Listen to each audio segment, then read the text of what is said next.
Good day. I am so glad you all are here. We're going to talk about effective board members, and the real focus will be on doing a board orientation. I am Susan Harris. I am the Neighborhood Relations Manager with the City of Orlando, and I have the best job in the whole city. I've been doing this job for 20 years, and prior to that, I spent about 17 years in crime prevention, and the reason why my job is the best job is I get to work with individuals like you. Your passion, your commitment, the things that you do in your neighborhood and your vision really energize me. And I want to thank you so much for volunteering your time and really making a difference in your neighborhood. I know sometimes it may not feel like you're making a difference, but you truly are. Really do appreciate that.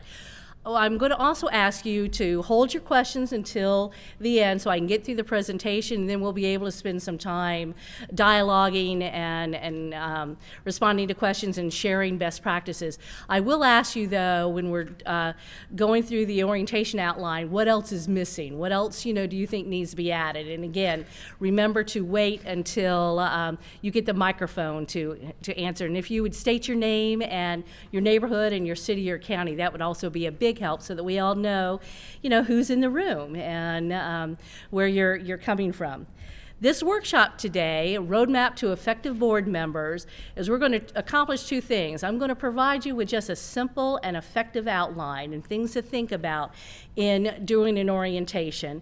And then I want you to leave with an agenda for that orientation.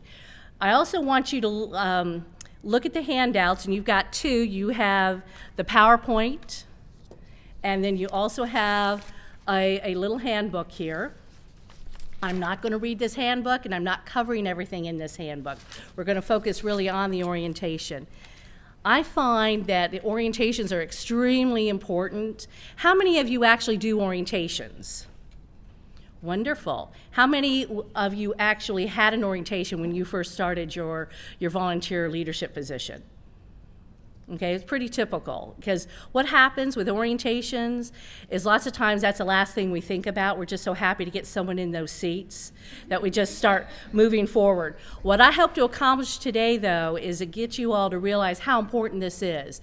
And your orientation could be super simple. It could be, you're going to see in the literature that I encourage that orientation not to be more than an hour and a half max at the very most, because the mind will only endure as much as a fanny, or the mind will only absorb as much as a fanny can endure, and all. So, when we're going through this, keep in mind there's a lot of information, but a lot of that can be covered very quickly, or as the new board members and officers all get used to their job, at least they can ask more questions, because as you know, sometimes it's hard when you're brand new. You don't know what questions to ask. And all. So this is where an orientation can be extremely effective for your new people. Why conduct that orientation? Literally, page 2 starts doing this. Knowledge, ladies and gentlemen, is a very powerful tool. Knowledge will make a tremendous difference between being effective and efficient and being able to achieve what you want to do versus stumbling and kind of walking around in circles and chasing your tail. Knowledge is very, very critical. It helps put a lot of people on the same playing field. That information, make sure your board members and your new officers understand their roles, that they have the information that they're going to need to literally be able to start running immediately, hitting that ground.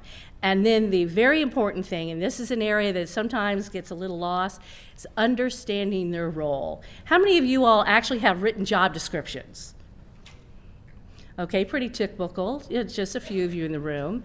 And all, I'm going to encourage you too, if you don't have written job descriptions, if they're not outlined in your bylaws, that there are job descriptions in the handout on page 12 and 13, but to really think about, and they can just be a couple of bullet points. But by having those job descriptions too, that sets a foundation for if an officer or a board member or even a committee chair is not functioning the way they're supposed to or doing what they're supposed to, you've got something to go back to and share with them that, hey, this is what your job entails. So, and when you took it on, you were in agreement with doing that. The other thing, an orientation really helps establish a team building set.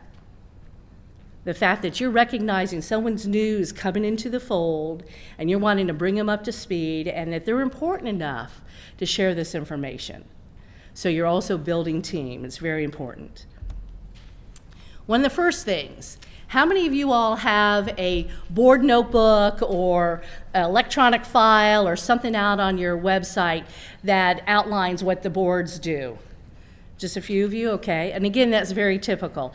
I will encourage you to gather the information that your board needs and keep it someplace. If you keep it in a hard 3-ring binder that you can give to that new member or that new board member, that new officer, or you keep it electronically, that will save you a lot of time and it's much easier to go to one place and have to update that information. The board notebook, real quickly, should include some real basic information, and this starts on page 3. And what you're doing is your general section is really, who are you? Even though that new board member may have been in the neighborhood and may have been active for a number of years, still take the time to really make sure they understand the purpose of the association. If you're incorporated, your articles of incorporation will talk about what the purpose of your organization is, as well as your bylaws.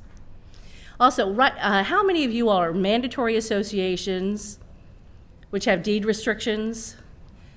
Okay, then how many, the rest of you all are voluntary organizations or with community-based organizations? Okay, great. This orientation applies to either or. You're going to see in some of the notebook and some of the information, I talk about deed restrictions and so forth. The voluntary groups, you do not need to worry about that. If you are incorporated, though, in the state of Florida, you're going to also need to make sure that you're following that because you have to have an annual meeting and minutes and those type of things. But I'm also not going to spend a lot of time on the legal aspect of that. So the general section, job descriptions, meeting dates, a little bit overview of the neighborhood. If you're not sure and have not gotten a profile of your neighborhood, you can find out a couple of ways. If your city or your county has a neighborhoods office, reach out to that neighborhood office. They can make that happen. If they don't, there's always your elected official. And where all this information is stored is through the planning departments. So they can reach out to the planning departments and say, we would like a neighborhood profile on the Hunters Creek neighborhood. And give you how many homes. Since the census changed in 2010, we don't get the level of detail that we used to get, where we could really tell you about median age and education and all kinds of other socioeconomic information, but we still can give you a good profile. Also, what's helpful, and I know the city of Orlando and Orange County will do this, but we can give you maps of your neighborhood, a plat map that's got addresses and stuff, so that gives you a bird's eye view of that. But don't hesitate, ask your elected official, your commissioner, or again, your neighborhood staff person, or develop a relationship with planning if you don't have those other abilities. Your notebook also should have your articles and incorporations, bylaws, covenants, and any other policies and rules, your insurance policies, and a lot of this deals more with the mandatory associations. Financial section. This is an area that if you have any type of treasury, if it's $100 or if it's $10,000, this is an area that members tend to hone in on because they're always suspect of how their dues are being paid or how the money is being paid. It's very important to be extremely transparent. All your members have a right to know what the financial situation of the association is and how the monies are being spent. Meeting section. What are your meeting dates, your minutes and your agendas? And for that new board member, you may want to give them the last 4 or 5 months of meeting minutes. Or if you post your meeting minutes out on the website, it's okay to refer them to that particular area. I'm not going to encourage you to kill a whole lot of paper or a whole lot of trees by copying things and handing them out, but again, the personality of your association and your members, so think about that. Are they more attuned to electronic documents, or do they really need that hard paper? Committee section. This is another area that tends to get lost a little bit about is what are your committees, what are their purpose, who's on the committee, and what are they doing, and what have they done? It's an important thing. And then you've got a miscellaneous section of just a variety of different information that you think is pertinent to your association that you would want one of your board members or your officers or even a committee chair to know about your association. I want to take a minute, though, and talk to you about what I call board norms. Norms are literally cultural etiquette type of rules and agreements that you all have decided to agree to on how you're going to operate as a board. And by setting these norms, they help you keep everyone in line.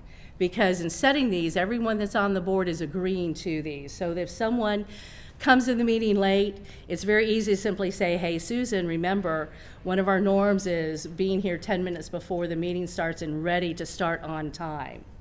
And it's like, oh yeah, I know, I'm sorry about that. Because I know sometimes those conversations can be awkward if you've got a board member that's gone rogue or not filling their role. But by setting these board norms, that will actually help you do some of those. The norms should be developed by everyone on the board. So if you get new people in, you need to revisit those norms and make sure the whole group understands and is in agreement with those. Some example of them, and again, these are on page 4, is come prepared to conduct business. There's nothing more annoying than, trying to run a meeting and the board members are not organized and hadn't read things or weren't ready to make a report. And it's very hard, especially with you as the president or running that meeting. It's very challenging. I really encourage you to do this, and yet we didn't do this with this workshop, but start and stop the meeting on time. People will respect that and appreciate that, and it will also reinforce the fact that we've got a finite amount of time, we're going to start on time, we're going to end on time. Another norm that I've seen oftentimes is no smoking or alcoholic beverages at meetings. That some people like a little bit of wine or a beer or some other things, and depending on how long those meetings are, the end of the meetings may be a little challenging. And it all depends upon your personality. And that, follow the agenda. And these are just examples of board norms. Follow the agenda. That will allow the chair, the president, to really stay on mark and get the business done. And trying to stay on topic and the remarks, this is all lumped in. You could even break these out, but keep, comments dealing with the business, not the individual that brought it up or made the motion or is speaking. It's not appropriate to make negative comments about each other. It's not very productive, and I know sometimes that happens. Wait to be recognized before you speak. That could be another thing. And then here's a big one, is once a vote has been completed, everybody on that board needs to publicly support that vote. And I find many times this is something that really hurts associations. When there may be something controversial and you may have one or two people that were very much opposed, but they were the minority vote, the majority vote won, it's been passed, and they're very upset. And then you have your parking lot meetings. They're out in the parking lot, or they go home, fume, call a bunch of friends, and then email you or catch you walking your dog or out in the yard to really complain. Where they need to get all that stuff out is at the board meeting, at the general membership meeting, but they need to respect the decision of the board and the membership, and that can be hard. And that's one thing I would encourage you all to do with norms, if anything, is really address that so that people understand, okay, yes, I've agreed to that, and you're right. I've said my piece, I need to just let it go. Do that. There are a variety of other type of norms that you could think of. I know one organization I'm involved with, we have a lot of moms, but the group decided no children at the meeting. And we had a couple of situations where the children were coming, and it was very easy to deal with because it's like, remember our norm, we're no children. And it's just very matter of fact, all of us agreed to that. So there's just a variety of things, so think about that. The norms could be extremely helpful way for you to really establish a great feel in your meetings and make sure that your board members understand what they need to do. Those board norms can be very helpful to you. Okay, components of an orientation. I know some of you have done orientation, so at the end, I would love it if you would share some of the things. And I'm also going to ask you in a few minutes to share if there's anything missing from this orientation outline, because I know this is not absolutely comprehensive. Your orientations, one, as I said earlier, should really not be more than an hour and a half. They could be a one-on-one. They could be a small group. You could actually do the whole board every time someone new comes in, because sometimes that repetition of the information could be very, very helpful. This orientation, though, of your new members or your new board members and officers needs to really happen before the first meeting, because by doing that, they will feel like they're more in aligned with what the board is doing and understand what the roles are and so forth. And so sometimes that may mean you have to do a one-on-one. If you have an opportunity, though, it's very helpful to have one or two other people help you do the orientation so that you're not doing all the talking. But again, it depends upon the personality of your association. And again, that orientation could be 15 minutes, it could be 20 minutes or something, but I do encourage you to touch the pages, let them know what's in their notebook or what you're giving to them electronically, so that they're aware that they got that information. Again, the general information, the history of your association could be very important, because that will give the new board members a kind of a foundation of where the association has been. Another thing, too, is what are the current issues with the association? That's very important. Oftentimes, that new board member is probably already going to know that, but don't assume, lay it out, exactly what you all are doing. Roles and responsibilities. Again, here are the job descriptions, but what are the roles and responsibilities? Are there additional things? Oftentimes, the vice president of the organization helps manage the committees, but that may not necessarily be in the job description, but that's just an assumed thing. So make sure that that's clear, who is doing what. What's the committee chair's roles? When do they meet? How do they report to the board? And as a mandatory association, and if you have a property management company, what's the role of the community association manager? That's very important. Because oftentimes the association manager's contract will ask for just one primary contact between them and the association, so that they're not dealing with 5 or 6 different voices, that they're dealing with one voice that's speaking on behalf of that board. Policies and procedures, and again, this gets to be a little bit more formal with some of your mandatory associations that have more legal and fiduciary responsibilities. But even voluntary could have this. Policies, procedures, rules that you have in the neighborhood, things that you as the association encourage your members, even as voluntary groups, you can encourage people to please, put your trash out 12 hours before trash pickup, and then pull that trash can back in within 12 hours after trash being picked up, those type of things. Dog poop, hey, we encourage people to pick up their dog poop and stuff. Financial management also. Share your budget. It could be as simple as just like 3 lines, here are what our expenses and this is what we budget each year, or it could be a very elaborate financial sheet. Spend a few minutes, though, to make sure they understand that. And how do you expend your funds? Who has the authority? Does the board move on every expense that they want to make? If it's buying, $10 worth of refreshments to spending $1,000 on a sign or on a National Night Out party, think about that. But what is the process there, and who is responsible for that? How do you handle expenses? Susan should not go out being kind-hearted and spend $40 and then submit that for reimbursement. And that happens a lot, because I get a lot of those people mad because the association won't reimburse them for the money they spent for the association. And when I asked them, well, who gave you the authority to do that? They said, well, it needed to be done. And I was like, well, here's the deal. That you really should have asked your president, but how does that go? Do you go to the treasurer? Do you go to the president? A variety of things. That will help a lot, because it happens a lot. People mean well, and they spend money expecting to be reimbursed. Other information, again, maybe minutes from past meetings, and if you have an association website and social media, what are your policies on those? Who handles your Facebook page, your Instagram, your Twitter, your YouTube, if you have all that? Who handles the website? how is all that handled, to make sure they know that. Now that was just a very brief outline, and now is where I'd like to know what else is missing from this. Those of you that do conduct an orientation, what else do you cover that you find is helpful?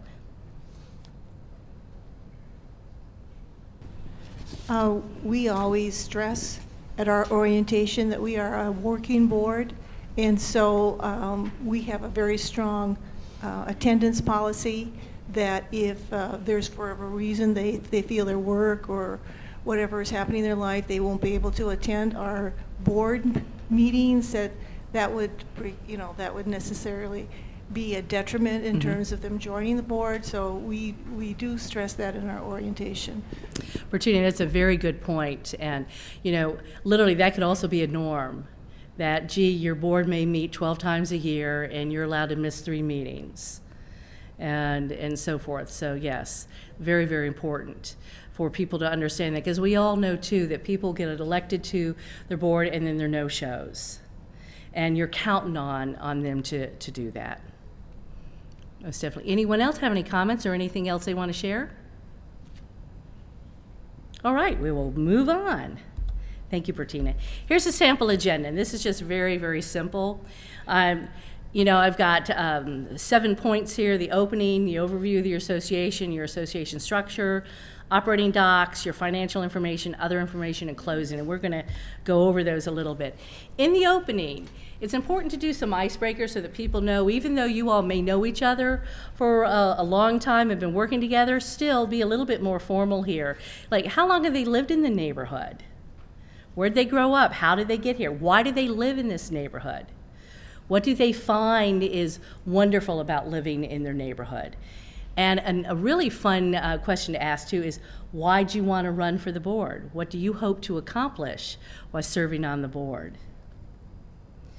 And another thing too that can be very, very powerful and very rewarding and actually very, extremely complimentary is if you know what particular skills that they have that you're really glad you're getting on, you can say to them, like, Barbara, you are really good about building consensus, and you've got an ability to do that, so we really appreciate you bringing those skills to the board. And then that's also letting the board know, oh, Barbara's a good consensus builder.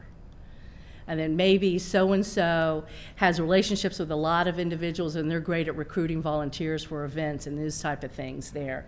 But it's helpful because then you start looking at what the board talents are and skills, and you're thinking, oh, okay, here's what we have. And then as you go out and your board's growing or you're needing to recruit new board members, you may have an idea of what type of skills that you're looking for or what the board's lacking. It's always nice to have someone on the board that's got a financial background. Doesn't necessarily mean they have to be the treasurer. There's lots of times if professionally what you're doing, many times you don't want to also volunteer and continue to do that. It's nice to do something different. Think about that. Team building exercise. You can Google team building, anywhere from, again, like just sharing fun facts, something that they may not know about you, or, what's the best thing about living in our neighborhood and all. And then review that notebook. Tell them what you're giving them. As I said, just make sure they know in that notebook or on that DVD or on that little USB port or little stick that, this is the information that you have and that you've got this.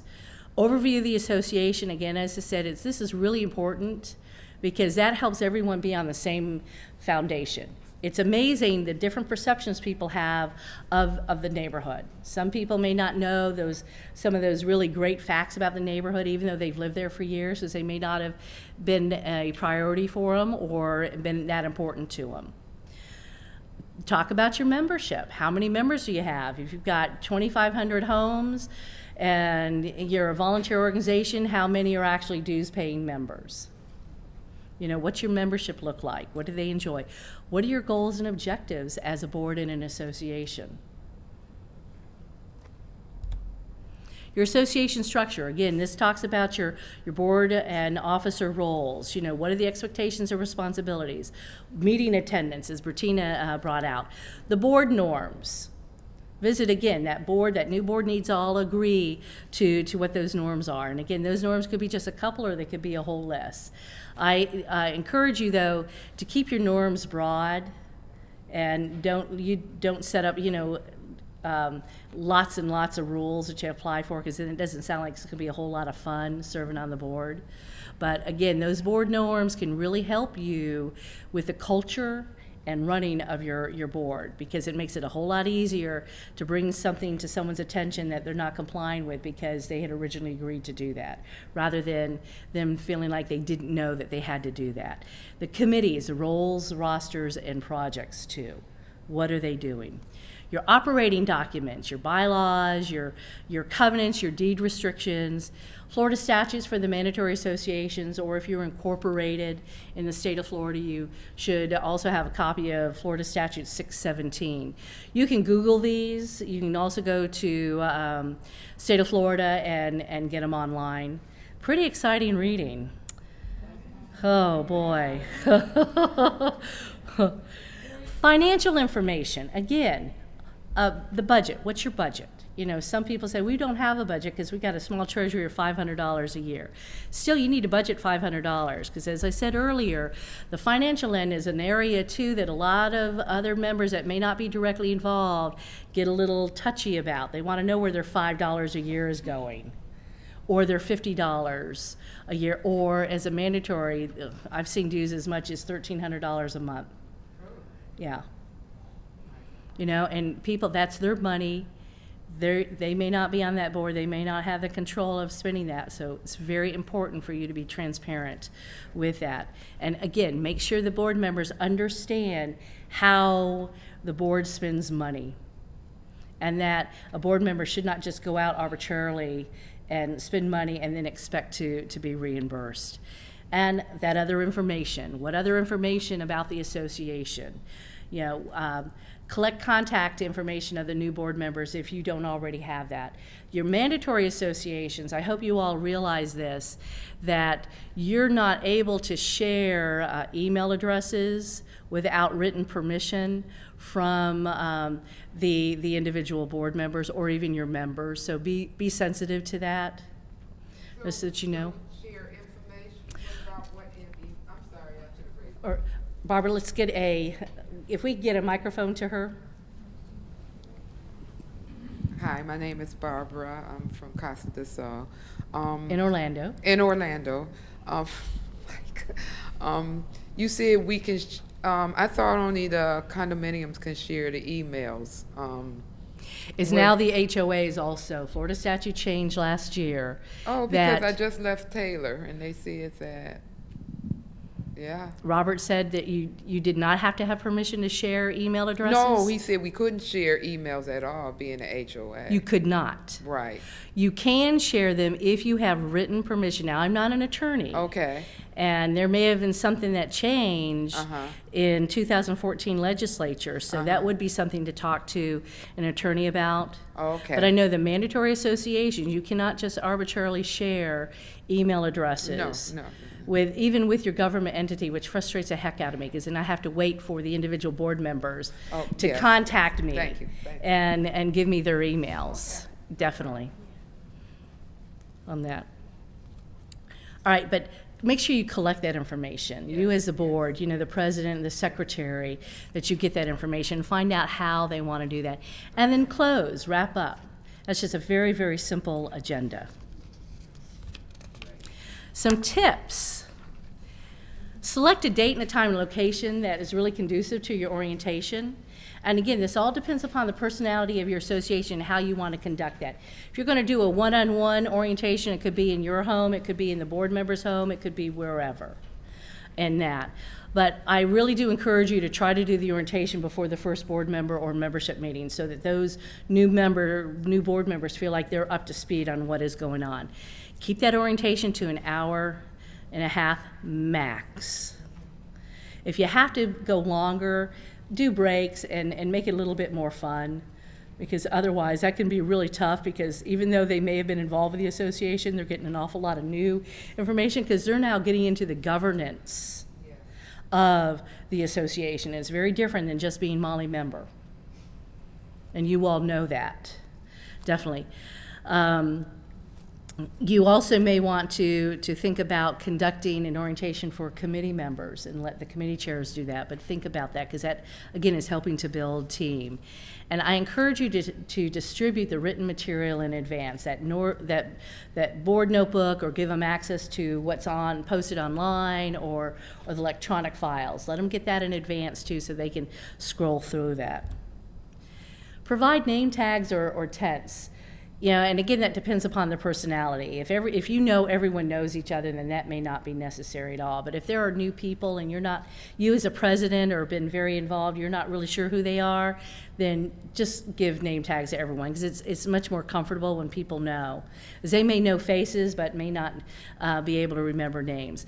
The setup, I encourage you to try to do it in a circle or in a rectangle where everyone is sort of facing rather than this style here. Because by doing the circle, that's much more engaging. People are much more on an even keel with that. Feed them and they will come. Think about just simple refreshments. It's always helpful. And again, as I said earlier, you may want to delegate the presentations. Different sections have different people do things. But again, that's really up to you.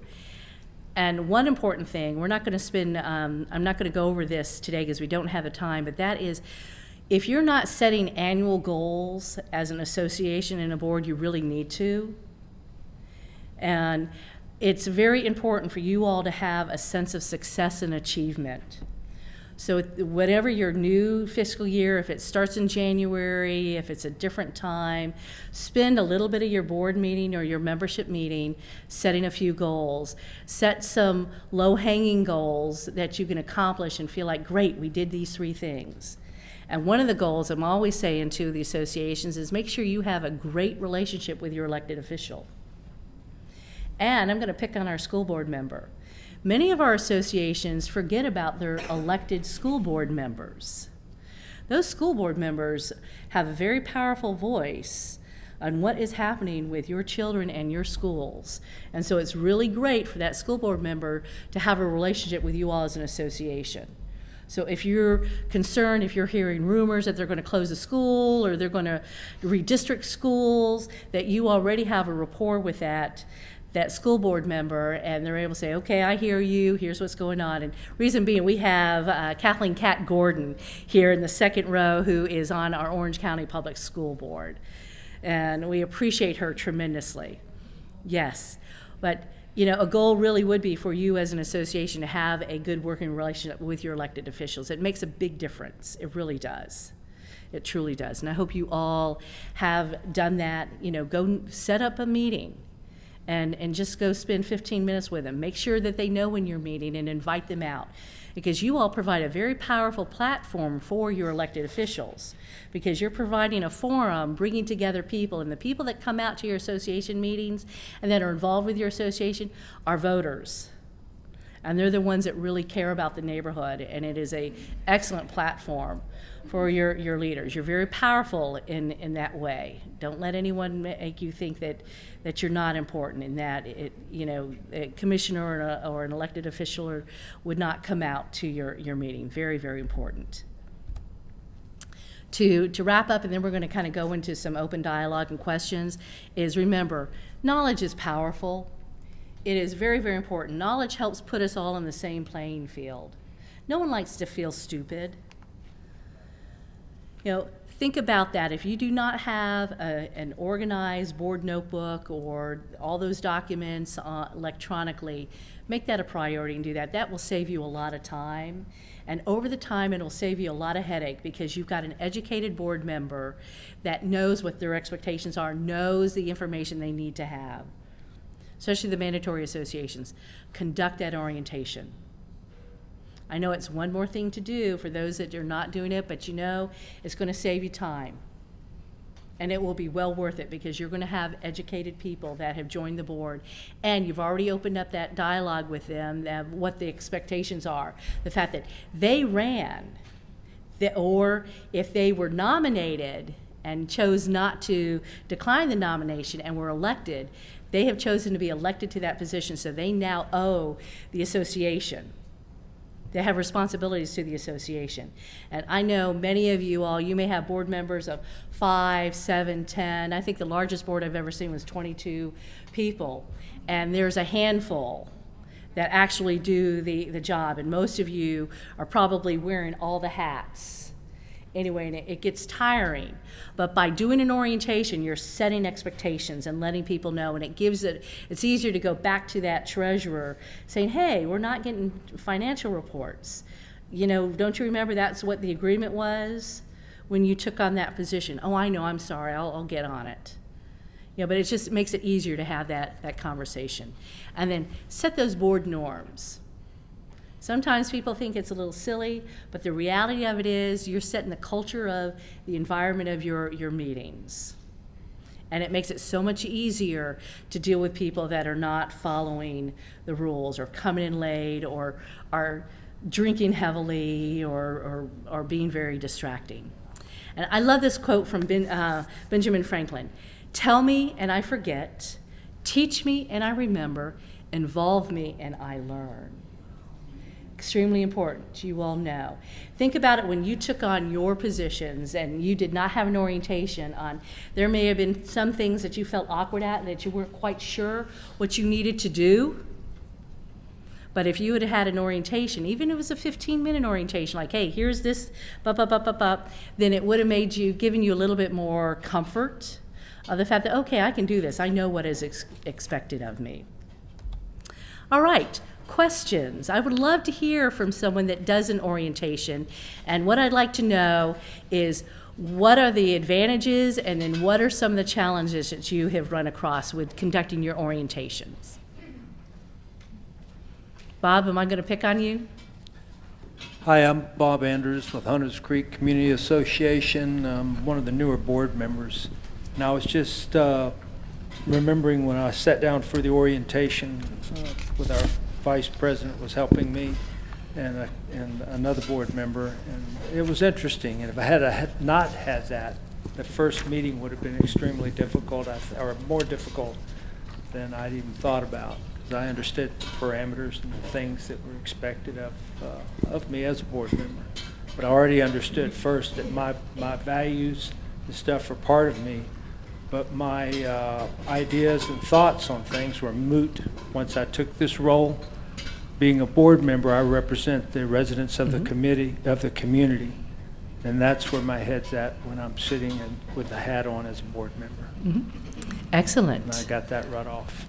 How about someone else? Bertina?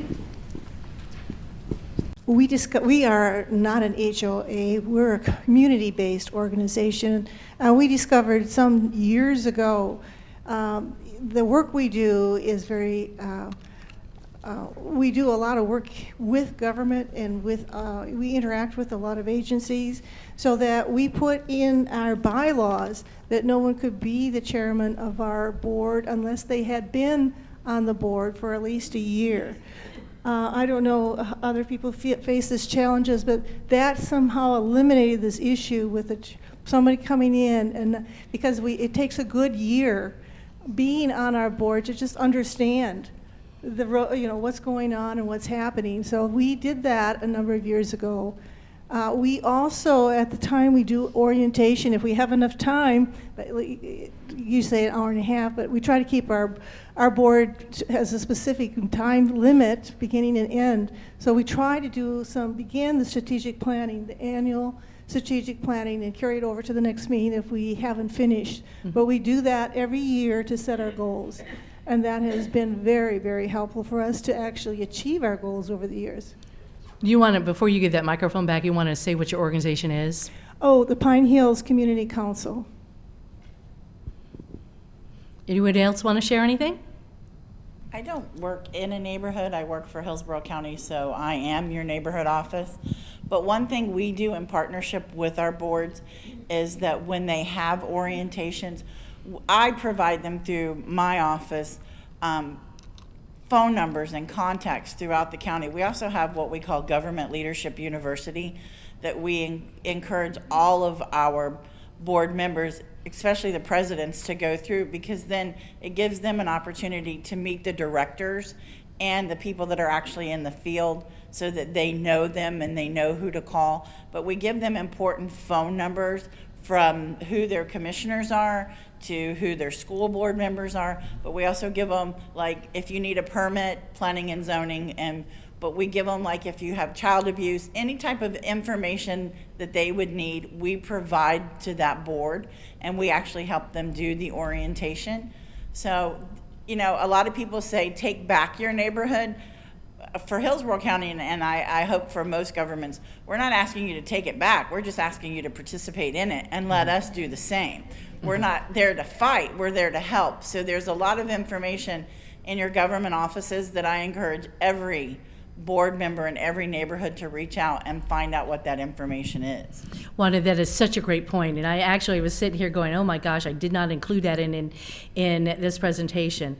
Your government agencies, again, have a wealth of information, and you are helping us by providing that forum for us to get that information out. And our office, Communications and Neighbor Relations, does a similar thing too.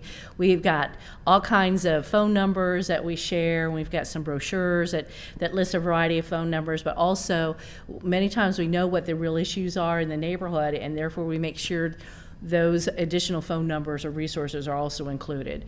But it is very helpful to make sure your new board members know the relationship your association has with their local government. Very, very important, very empowering, as it is that partnership. Jane, we've got. Good morning. Jane Grogg with Sarasota County Government. I know that some of the neighborhood citizens that we talk with would like to know this kind of information about their board who are not necessarily board members of their HOA or neighborhood association. And I was wondering if any of the associations represented here today, or if you know of associations that share this type of orientation with their members, either allowing a general member to just sit and observe the orientation or provide a condensed summary of the kinds of things that are in the notebook. I just hear frequently from individuals that say, I don't know if they're telling me everything that I'm supposed to know, or I don't know how it works. Do I call our association, our manager, or do I call someone on the board to ask about this tree that needs to be trimmed? They don't know those processes, and I just wondered what kind of orientation folks may offer. Ladies and gentlemen, we have a gentleman over here. That is actually very interesting, too, of thinking about an orientation for members. My name is Benjamin Esop with Towers Property Management here in Orange County. We provide an extensive welcome packet to all new homeowners in our HOAs and condominium associations. Plus, we strongly believe that these welcome packets that are provided to the board members are association documents. So any homeowner that wants a copy, we can email them copies, we can print copies for them. They can come down to the office and chat with us, and we can provide that communication to them and that extra personal service. Everyone is a member of the community, everyone wants to help out. Even if they're not ready to join their board right away, they can join our committee, or they can just come as to a board meeting as a concerned homeowner and offer their opinion. So that's great stuff. Anyone else have any comments or want to share? We've got Bob up here.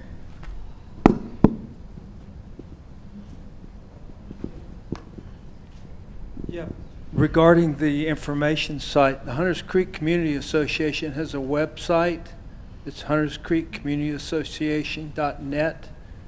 And there's also a Facebook page for Hunters Creek Community Association. And I invite you all to visit and hopefully like the both as well. But it gives a lot of information. You can also take a look at the minutes of our meetings and such in the past. But there's a lot of information regarding Hunters Creek. We're very proud of it. It's the 21st best place in America to call home. Bertina? I forgot one other thing we do.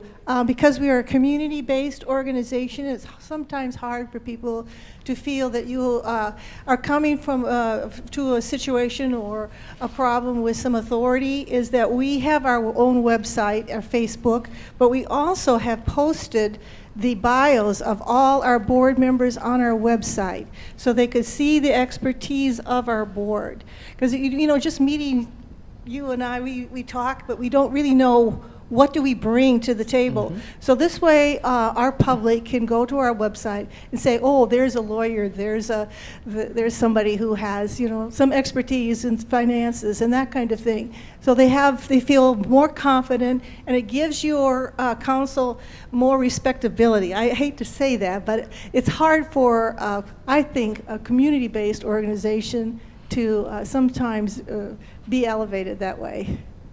Very good point, Bertina. And if you all have never done a skills assessment of your board, as well as looking at what skills your board needs in order to function, that is a great exercise. And then looking at your current board members, how many have these type of skills? And then when you are coming up for elections, you can put things out there like, gee, our board would really love to have skills in this, this, and this. Be very helpful. And then as you're recruiting people, you can say, Bob, you're a great writer. We need someone to help us with the communications. And we would love for you to run for the board to do that. And then by posting the bios, that is a very good point, that people get to know, okay, we have a pretty well-rounded board. And it's pretty impressive that, you know, collectively they're able to really be a great brain trust for the neighborhood. Any other comments? Yes, Scotty. I had more of a question. I love the idea of norms. It's something, of course, we have. You know, for example, we bring one of the contributions that our board members make is they bring a bottle of wine to each meeting, and this is used for our business mixers and that sort of thing. But we didn't really have a term for it. But I'm curious, how do you tell the difference between something that should be a norm and something that should actually be listed in the bylaws? And do the norms get documented in any way, or is it just understood? That's a good point. You need to document your norms, and I would even encourage you, again, I did not read through this. This is a very quick read, and you'll find, as I said earlier, there's other information in here that I did not cover. Write your norms down, and if you produce a hard copy agenda, you may even want to copy them on the back side, or you can put them on a sheet of paper, blow them up a little bit, and post them at your meeting so that people know that they're there. The difference between what goes in your bylaws is legal, primarily. What your norms are rules that you all have agreed to really help develop the atmosphere that you need to conduct business. And so maybe one of those norms is something that's already listed in your bylaws, and it could be meeting attendance. Like as a board of directors, you can only meet or miss X number of meetings. I've seen them where you can't miss 2 consecutive meetings in a row and these type of things. But think of those norms as these are guidelines, rules, whatever you want to call it, that we as a board have agreed that we're going to operate by. That, you know, I was president, I was on my mandatory board, Homeowners Association, for 16 years. I was president 4 different times. And I used to ask the board members to be there 10 minutes before the meeting, because we had members that would come, and we only had 1 general membership meeting a year. And this is before the Florida statutes changed, where we as a board, or our general members, were not able to speak at board meetings. Well, I changed that because I felt like that was really a tough thing. So we always had a session before we really got going with the board meeting of the members being able to ask questions and this type of thing. But once we started the board meeting, they knew that they were not able to interject, ask questions. They had to wait until we finished. But it worked out very, very well, and that became something that we did. Wanda. Hold on. Sorry, I'm loud anyway, but sorry. One thing that we do when we do the board orientation for our board members is we actually call it the Memorandum of Agreement. And it's almost like the Declaration of Independence, where it has a line for everybody to sign off on. And they're signing off on the norms, that everybody accepts that. Because what we were having was, we would have board members say, oh, well, I didn't hear that, or I didn't understand that. If I'd have known that, then I wouldn't have done this. So part of their we call it the round table, for them to get together each time a year and go through things. And we would actually have the memorandum of agreement, and each person on that board would agree to it. They would sign it, and then it's actually posted in the meeting room, so that if somebody goes, I didn't know, then you don't call them out on it, but afterward you can say, well, you signed this. So it is something that you were aware of. Excellent point. Any other questions or comments? Well, ladies and gentlemen, it's been a pleasure. I appreciate your time, and I really hope that you've had a great experience with the Florida Neighborhoods Conference this year. Thank you for coming to Orlando.